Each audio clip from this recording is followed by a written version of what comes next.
The Prison, a Story by Bernard Malamud, September 1st, 1950. Though he had tried never to think of it, at 29 Tommy Castelli's life was a screaming bore. It was not just Rosa, or the store they tended for profits counted in pennies, or the unendurably slow hours and endless drivel that went with dispensing candy, cigarettes, and soda water. It was this sick-in-the-stomach feeling of being trapped in old mistakes, even those he had made before Rosa changed Tony into Tommy. He had been, as Tony, a kid of many ideas and schemes, especially for getting out of this thickly tenemented, kid-squawking neighborhood with its lousy poverty, but everything had fouled up against him before he could. When he was 16, he quit the vocational school, where they were making him into a shoemaker, and began to hang out with the gray-hatted, thick-soled shoe boys who had the spare time and the mazuma and displayed it in fat, wonderful rolls down in the cellar clubs to all who would look, and everyone did, pop-eyed. They were the ones who had bought the silver cafe espresso urn and later the television, and they arranged the pizza parties and had the girls down. But it was getting in with them and their cars, leading to the holdup of a liquor store, that had started all the present trouble. Lucky for him, the coal and ice man, who was their landlord, knew the leader in the district, and they arranged something so nobody bothered him after that. Then, before he knew what was going on, he had been frightened sick by the whole business. There was his father cooking up a deal with Rosa's old man that Tony would marry her, and the father-in-law would, out of his savings, open a candy store for him to make an honest living. He wouldn't spit on a candy store, and Rosa was too plain and lank a chick for his personal taste. So he beat it off to Texas and bummed around for 3 months in too much space, and when he came back everyone said it was for Rosa and the candy store, and it was all arranged again, and he, without saying no, was in it. That was how he had landed on Prince Street in the village, working from 8 in the morning to almost midnight every day, except for an hour each afternoon when he went upstairs to sleep, and on Tuesdays when the store was closed, and he slept some more, and went at night, alone, to the movies. He was too tired, always, for schemes now, but once he tried to make a little cash on the side by secretly taking in punch boards a syndicate had distributed in the neighborhood, on which he collected a nice cut and saved $55 that Rosa didn't know about. But then the syndicate was exposed by a newspaper, and the punch boards melted away. Another time, when Rosa was at her mother's house, he took a chance and let them put in a slot machine that could guarantee a nice piece of change if he kept it long enough. He knew, of course, that he couldn't hide it from her, so when she came home and screamed when she saw it, he was ready and patient, for once not yelling back when she yelled, and he explained that it was not the same as gambling because anyone who played it got a roll of mints each time he put in a nickel. Also, the machine would supply them a few dollars cash they could use to buy a television so he could see the fights without going to a bar. But Rosa wouldn't let up screaming, and later her father came in shouting he was a criminal and chopped the machine apart with a hammer. The next day the cops raided for slot machines and gave out summonses wherever they found them, and though Tommy's place was the only candy store in the neighborhood that didn't have one, he felt bad about the machine for a long time. Mornings had been his best time of day because Rosa stayed upstairs cleaning, and since few people came into the store till noon, he could sit around alone, a toothpick between his teeth, looking over the news and Mirror on the fountain counter, or maybe chin with one of the old cellar club guys who happened to come by for a pack of cigarettes about a horse that was running that day, or how the numbers were paying lately. Or just sit there drinking coffee and thinking how far away he could get on the 55 he had stashed away in the cellar. Generally, the mornings were this way, but after the slot machine, usually the whole day was rotten, and he along with it. Time mouldered in his heart, and all he could think of the whole morning was going to sleep in the afternoon, and he would wake up with the sour remembrance of the long night in the store ahead of him, while everybody else was doing as he damn pleased. He cursed the place, and Rosa, and cursed, from its beginning, his unhappy life. It was on one of these bad mornings that a 10-year-old girl from around the block came in and asked for 2 rolls of colored tissue paper, one red and one yellow.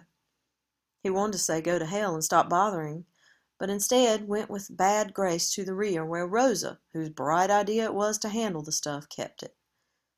He went from force of habit, for the girl had been coming in every Monday since the summer for the same thing, because her rock-faced mother, who looked as if she had arranged her own widowhood, took care of some small kids after school and gave them the paper to cut out dolls and such things.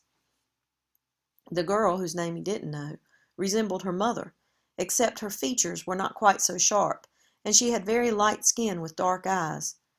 But she was a plain kid, and would be even more so at 20. He had noticed, when he went to get the paper, that she always hung back as if afraid to go where it was dark. Though he kept the comics there, most of the other kids had to be slapped away from them, and that when he brought her the tissues, her skin seemed to grow whiter and her eyes shone. She always handed him 2 hot dimes and went out without looking back. It happened that Rosa, who trusted nobody, had just hung a mirror on the back wall, and as Tommy opened the drawer to get the girl her paper this Monday that he felt so bad, he looked up and saw in the glass something that made it seem as if he were dreaming. The girl had disappeared, but he saw a white hand reach into the candy case for a chocolate bar, and for another. Then she glided forth from behind the counter and stood there, innocently waiting for him. At first, he felt like grabbing her by the neck and smacking her till she puked, but he had begun to think, as he often did, how his Uncle Dom, years ago before he went away, used to take with him when he was crabbing to Sheepshead Bay, Tony, alone of all the kids. Once they went at night and threw the baited traps into the water, and after a while pulled them up, and they had this green lobster in one. And just then this fat-faced cop came along and said they had to throw it back unless it was 9 inches. Dom said it was 9 inches all right, but the cop said not to be a wise guy, so Dom measured it, and it was 10 inches, and they laughed about the lobster all night. Then he remembered how he felt after Dom was gone, and tears filled his eyes, and he found himself thinking about the way his life had turned out, and then about this girl, moved that she was a thief. He felt he should do something for her, warn her to cut it out before she got into a jam and fouled up her whole life. The urge to do so was strong, but when he went forward, she glanced up frightened because he had taken so long. The way the fear showed in her eyes bothered him, and he did not attempt to say anything. Then she thrust out the dimes, grabbed at the tissue rolls, and ran out of the store. He had to sit down. He kept trying to make the urge to speak to her go away, but it came back stronger than ever. He asked himself, what difference does it make if she swipes candy? So she swipes it. And the role of reformer was strange and distasteful to him, yet he could not convince himself that what he felt he must do was unimportant. But he worried he would not know what to say to her. Always he had trouble speaking, stumbling over words, especially in new situations. He was afraid he would make a sap of himself and she would not take him seriously. He had to tell her in a sure way so that even if it scared her some, she would understand he had done it to set her straight. He mentioned her to no one, but often thought about her, always looking around whenever he went outside to raise the awning or wash the window, to see if any of the girls playing in the street was her, but they never were. The following Monday, in an hour after opening the store, he had smoked a full pack of butts. He thought he had what he wanted to say, but was afraid for some reason she wouldn't come in, or if she did, this time she wouldn't take the candy. He was not sure he wanted that until he had said what he had to say. But at about 11, while he was reading the news, she appeared, asking as usual for tissue paper, her eyes shining so she had to look away. He knew then that she meant to steal. Going to the rear, he slowly opened the drawer, keeping his head lowered as he sneaked a look into the glass and saw her slide behind the counter. His heart beat hard and his feet nailed to the floor.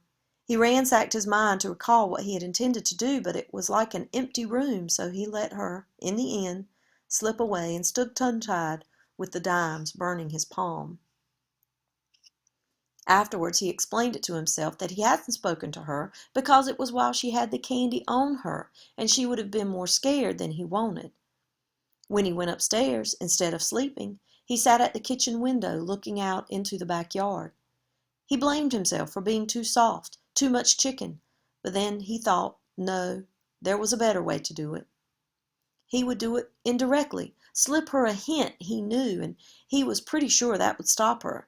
And then sometime after he would explain to her why it was a good thing that she had stopped.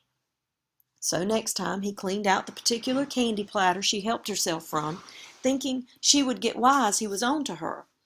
But she seemed not to, only hesitated with her hand before she took 2 candy bars from the next plate and dropped them into the black patent leather purse she always had with her.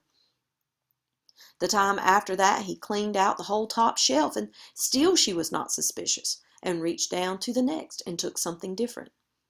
One Monday he put some loose change, nickels and dimes, on the candy plate, but she left them there, only taking the candy, which bothered him a little.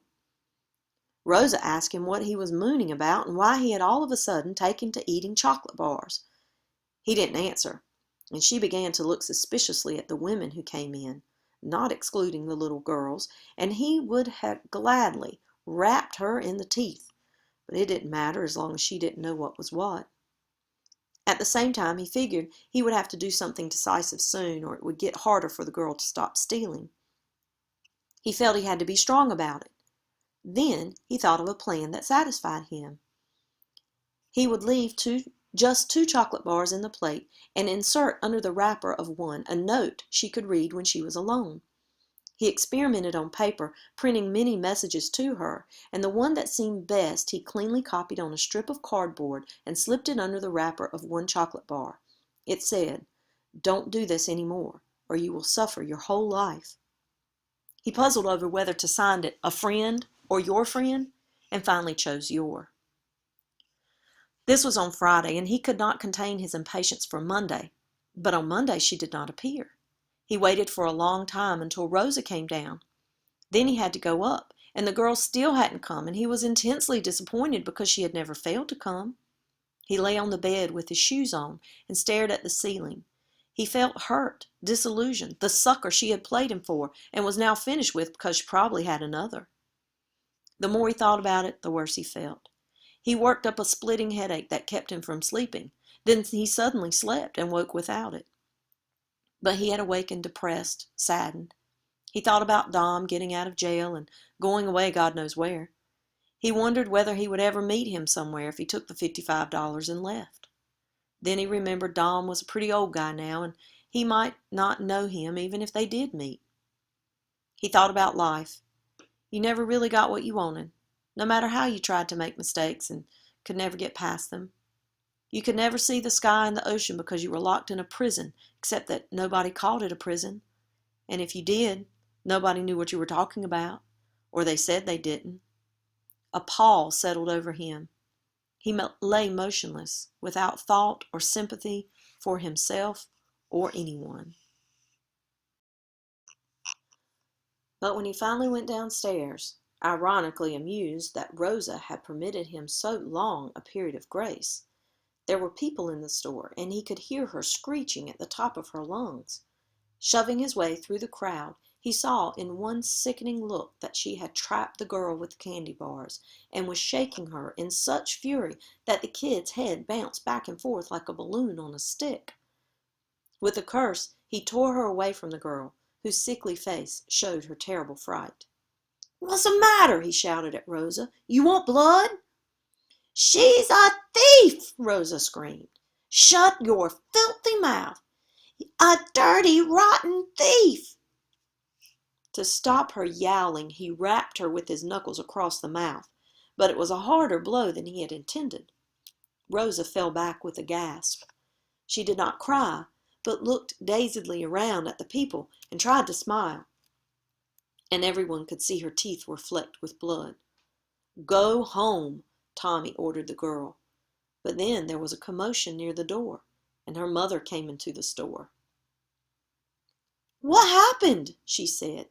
"She stole the candy," Rosa cried out. "Ah, let her take it," Tommy said. Rosa stared at him, as if she had been hit again, then, with mouth distorted, began to sob. "One was for you, Mother," said the girl. Her mother socked her hard across the face. "You little thief! This time you'll get your hands burned good." She pawed at the girl, grabbed her arm, and yanked her out. The girl, like a grotesque ballerina, half ran, half fell forward, but at the door she managed to turn her white face and thrust out at him her red tongue.